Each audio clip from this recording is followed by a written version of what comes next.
বলতেছিলাম ভালো মিত্রর দ্বিতীয় নম্বর আলামত নাসাই শরীফ 1728 নম্বর হাদিস। এই হাদিসের মধ্যে আল্লাহ রসুল সাল্লাল্লাহু আলাইহি ওয়াসাল্লাম বলেন, قال النبي صلى الله عليه وسلم موت المؤمن بعرق الجبين।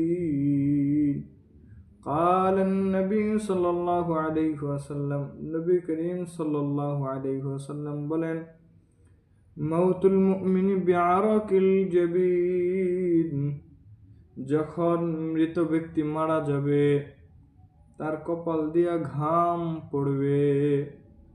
তো ভালো মিত্রর একটা আলামতের মাঝে এটাও যে রসুল বলেছেন যখন মানুষ মারা যাবে তার কপাল দিয়া ঘাম পড়তে থাকবে। বিআরাকিল জাবিন, কপাল দিয়ে ঘাম পড়বে। যদি কারো কপাল দিয়ে ঘাম পড়ে এমন, তাহলে বুঝবেন তার মৃত্যুটা আল্লাহ রাব্বুল আলামিন ভালো হিসেবে লিখে রাখছেন।